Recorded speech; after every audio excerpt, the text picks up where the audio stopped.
Before time existed, heaven operated as a mathematical symphony. Every being of light moved in exact, unbroken synchronicity, creating a continuous harmony without a single note out of place. The conductor of this eternal order was Lucifer. He was the highest-ranking, most flawlessly beautiful architect of heaven's worship, not a monster, but the supreme guardian of the cosmic order. The Creator then introduced a radically new blueprint. This creation, humanity, would be forged from fragile, finite matter rather than immortal light. Built into this mortal framework was a highly volatile mechanism, the gift of absolute agency. These earthly beings would possess the capacity to make their own choices. By giving humanity free will, the Creator intentionally injected the first unpredictable variable into an otherwise flawlessly predictable system. Lucifer immediately calculated the trajectory of this design. He recognized that giving a finite creature the freedom to choose meant they would inevitably make the wrong choice, leading to suffering and death. Looking at the blueprint, the morning star saw a catastrophic vulnerability in the architecture of creation, viewing the human capacity for failure as a massive design flaw. He believed it was his duty to protect the Creator from the pain of watching these fragile dust creatures betray their maker. Lucifer concluded that his own intellect could forecast the catastrophe that the Creator was overlooking.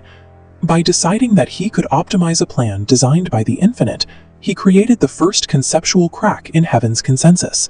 Lucifer presented a formal counterproposal to the heavenly host. He advocated for a universe of mandated eternal harmony, where humans would be denied the ability to choose at all. This diagram shows the two competing frameworks for the universe. On one side is the Creator's model, where free will branches off into divergent paths of immense risk, while allowing for genuine relationship. On the other side is Lucifer's alternative, a single rigid loop of forced compliance guaranteeing total safety. By deleting human agency, this alternative model promises zero chance of failure.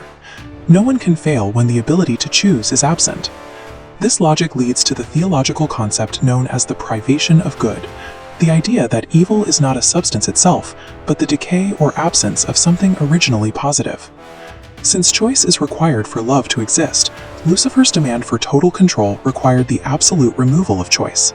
In that vacuum, where the capacity for love is deleted to ensure safety, the privation of good became a reality, transforming a plan for safety into the invention of tyranny. The resulting war in heaven was a catastrophic ideological schism, splitting heaven between the absolute certainty of logic and the inherent risk of love.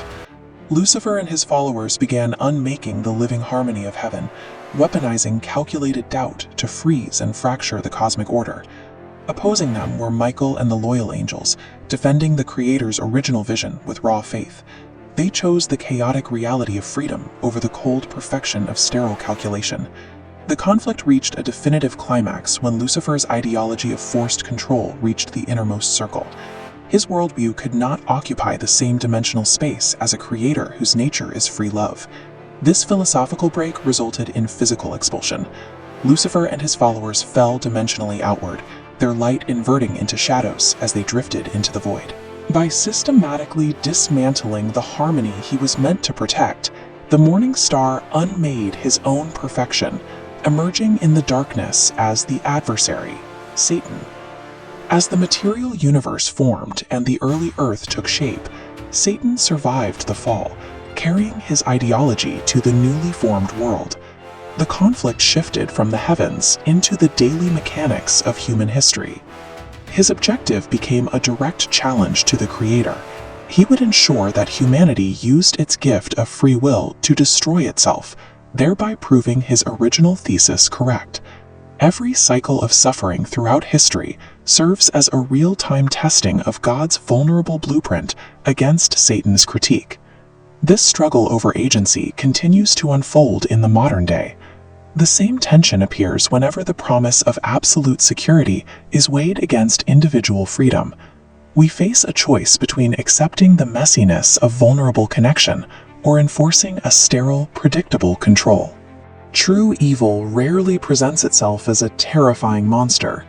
It almost always disguises itself as a safer, easier alternative to the difficult gift of freedom.